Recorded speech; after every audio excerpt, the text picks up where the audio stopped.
यह 2025 की डरावनी फिल्म श्रापित बंदर की कहानी है, जो हॉरर लेखक स्टीफन किंग की एक लघु कहानी पर आधारित है और इसका निर्माण मशहूर निर्देशक जेम्स वान ने किया है। अगर तुमने फाइनल डेस्टिनेशन या एनेबेला जैसी फिल्में देखी हैं, तो यह फिल्म उनके भी एक अगले स्तर की रूपरेखा है। कहानी शुरू होती है एक प्राचीन वस्तुओं और खिलौनों से भरी दुकान से, जहां एक खून से लथपथ आदमी अचानक अंदर घुस आता है। उसके हाथ में एक अजीब सा खिलौना बंदर होता है। वह घबराया हुआ दुकान के मालिक को बुलाता है। मालिक बाहर आता है और कहता है कि बेचा हुआ सामान वापस नहीं लिया जाता। वह आदमी कहता है कि यह कोई सामान्य बंदर नहीं है, बल्कि एक ऐसा शापित खिलौना है जो हर बार ड्रम बजाने पर किसी की मौत करा देता है। तभी बंदर का ड्रम बज उठता है और कुछ पल शांति के बाद अचानक दुकान का मालिक अजीब तरीके से मर जाता है। वह आदमी सबूत मिटाने के लिए आग की बंदूक से बंदर को जलाने की कोशिश करता है, मगर शाप खत्म नहीं होता। कई साल बाद उसके दो बेटे बड़े हो चुके होते हैं। छोटा भाई हार्ल, जो शांत और डरपोक होता है, और बड़ा भाई बिल, जो गुस्सैल और दबंग स्वभाव का है। एक दिन उन्हें अपने पिता की पुरानी चीजों में एक नीला बॉक्स मिलता है, जिस पर लिखा होता है, सड़क कलाकारों का बंदर जो जीवन जैसा है। बॉक्स खोलते ही उन्हें वही बंदर मिलता है। बड़ा भाई उत्सुकता में उसकी चाबी घुमाता है, लेकिन कुछ नहीं होता। अगले दिन जब वे अपनी आया के साथ बाहर जाते हैं, तो वही बंदर कार में मौजूद होता है। रेस्टोरेंट में बैठे ही बंदर का ड्रम फिर बजता है और अचानक एक हादसा हो जाता है। आया की मौके पर ही दर्दनाक मौत हो जाती है। सबको लगता है कि यह एक दुर्घटना है, मगर हार्ल महसूस करता है कि इसकी वजह वही बंदर है। कुछ समय बाद माँ भी उन्हें समझाती है कि जिंदगी में हर चीज एक नियम के तहत चलती है, लेकिन हार्ल धीरे धीरे समझता है कि इस बंदर में कुछ बहुत गलत है। स्कूल में उसे बच्चे बंदर वाला कहकर चिढ़ाते हैं, यहाँ तक कि बड़ा भाई भी उसे अपमानित करता है। गुस्से में एक दिन हार्ल बंदर को कहता है कि वह उसके भाई को मार दे और उसकी चाबी घुमा देता है। पर दुर्भाग्य से अगली मौत उनके भाई की नहीं, बल्कि उनकी माँ की होती है। माँ के जाने के बाद दोनों भाई अपने मामा के साथ रहने लगते हैं। हार्ल बंदर को नष्ट करने का फैसला करता है। वह उसे काटता है, जलाता है, यहाँ तक कि टुकड़ों में कर देता है और कूड़े में फेंक देता है। मगर कुछ समय बाद जब वे नई जगह शिफ्ट हो जाते हैं, तो बंदर फिर लौट आता है। दोनों भाई इस बार तय करते हैं कि इसे सदा के लिए खत्म कर देना चाहिए। वे उसे जंजीरों में बांधकर एक गहरे कुएं में फेंक देते हैं। लगता है सब खत्म हो गया, लेकिन सालों बाद एक रात फिर वही ड्रम की आवाज गूंज उठती है। घर में अब सिर्फ उनकी मौसी रहती है, जो आवाज सुनकर रसोई में जाती है और गैस का विस्फोट होने से उसकी भी दर्दनाक मौत हो जाती है। इससे साबित होता है कि वह शापित बंदर फिर लौट आया है। यह कहानी हार नाम के एक सेल्समैन की है, जो अपने व्यस्त काम में डूबा रहता है। वह कई सालों से अपने भाई से संपर्क खो चुका है और अब परिवार से दूर अकेला जीवन बिता रहा है। हार को विश्वास है कि वह खिलौने वाला बंदर जरूर लौटेगा, इसलिए वह अब अकेला रहकर भी अपने परिवार की रक्षा कर रहा है।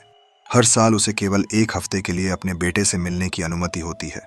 पहले के वर्षों में हार ने शादी की थी और एक बेटा था, लेकिन अपने परिवार की सुरक्षा के लिए उसने जानबूझकर पत्नी से तलाक ले लिया और तय किया कि वह साल में सिर्फ एक बार बेटे से मिलेगा। बेटे का नाम छोटा हार है। बेटे को अपने पिता की असली पहचान या उनके जुड़वां भाई के बारे में कुछ पता नहीं।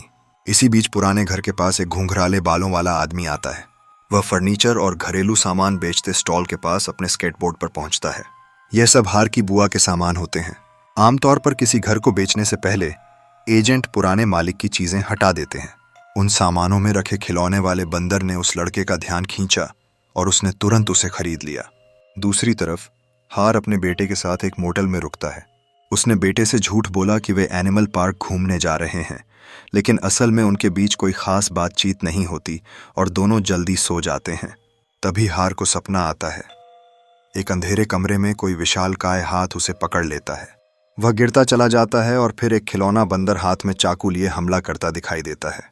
वह घबराकर जाग जाता है और पाता है कि यह सब सपना था।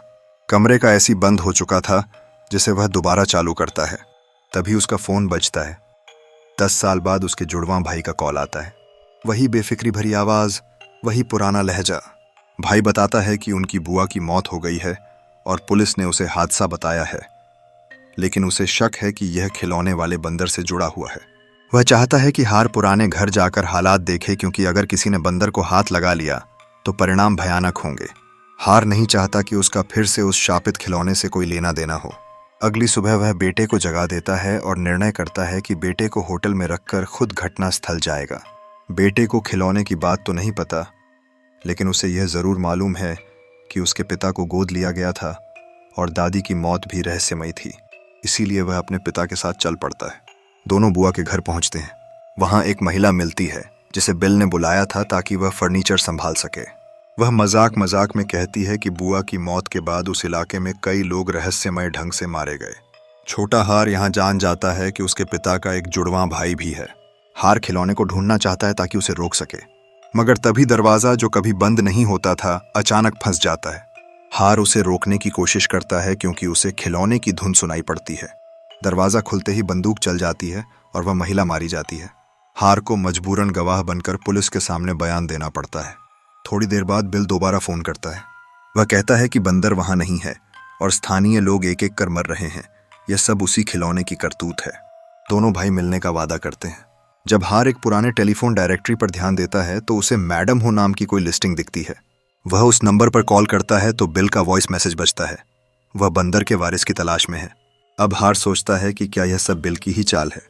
फ्लैशबैक में दिखता है कि सालों पहले बिल ने कुएं में से बंदर की चाबी निकाली थी और तब से वह उसे ढूंढने के लिए दीवाना बना हुआ है। शायद मां की मौत ने उसे इतना तोड़ दिया कि वह नफरत और बदले से भरा हुआ व्यक्ति बन गया। इस बीच घुंघराले बालों वाला आदमी भी उसी बंदर के श्राप का शिकार हो जाता है। वह खरीदारी कर रहा होता है, तभी एक दुर्घटना में खुद मौत का शिकार बन जाता है। हार अपने बेटे को सुरक्षित रखने के लिए उसे फोस्टर होम भेजना चाहता है, लेकिन बेटा उसके इरादे को गलत समझता है। हार फिर अपने भाई से बात करता है और उसे समझाता है कि मासूमों को मत मारो, लेकिन बिल उसकी बात नहीं मानता। वह शर्त रखता है कि छोटा हार खुद बंदर की चाबी घुमाए ताकि उसे बचाया जा सके, क्योंकि जो व्यक्ति चाबी घुमाता है बंदर उसका नुकसान नहीं करता। कुछ समय बाद एक अपराधी पिता पुत्र को बंदूक की नोक पर पकड़ लेता है और उन्हें बिल के अपार्टमेंट ले जाता है। वह छोटे हार से कहता है कि बंदर को वापस लाओ, लेकिन चाबी मत घुमाना। वह छोटे से रास्ते से कमरे में घुसता है जहां कई फंदे लगे होते हैं, कुल्हाड़ी, तार, चाकू। बड़ी मुश्किलों के बाद वह अपने चाचा यानी बिल से मिलता है। बिल उसे बहका देता है कि यह बंदर तुम्हारे दादा ने तुम्हें तोहफे में दिया था, बस इसकी चाबी फंसी हुई है। वह बच्चे से चाबी घुमाने को कहता है और बेटा भोलेपन में ऐसा कर देता है। बंदर की आंखें चमक उठती हैं, ढोल की आवाजें बजने लगती हैं और तभी बाहर घटनाओं की श्रृंखला शुरू हो जाती है। बंदूक चलती है, कांच टूटता है, मकान हिलने लगता है। अब बंदर का अगला निशाना केवल एक व्यक्ति नहीं बल्कि पूरी भीड़ है। आसपास के हवाई जहाज गिरने लगते हैं, ऊंची इमारतों से लोग नीचे आने लगते हैं। हार गुस्से में भाई से पूछता है कि वह ऐसा क्यों कर रहा है। बिल कहता है कि उनकी मां की मौत हार के हाथों हुई थी, क्योंकि सालों पहले वही था जिसने पहली बार चाबी घुमाई थी। असल में यह सब उसकी मां की मृत्यु से उपजा बदला था। लेकिन आखिरकार बहुत झगड़ों के बाद दोनों भाइयों के बीच समझौता हो जाता है। बिल समझ जाता है कि उसने सालों तक गलतफहमी में जिया है और अपने भाई से माफी मांगता है। तभी बंदर फिर सक्रिय हो जाता है। ऊपर से चाकू गिरते हैं, गेंदें लुढ़कती हैं और हादसों की नई कड़ी शुरू हो जाती है। एक गेंद पर उनकी मां का नाम लिखा होता है, जिसे देखकर हार हैरान रह जाता है। वे तय करते हैं कि बंदर को कहीं सुरक्षित रख देंगे ताकि कोई फिर कभी उसकी चाबी न घुमा सके। तभी सफेद घोड़े पर काला धुआं छोड़ता एक अजीब बूढ़ा आदमी उनके सामने आता है। वे चुपचाप सिर हिलाते हैं और वह चला जाता है।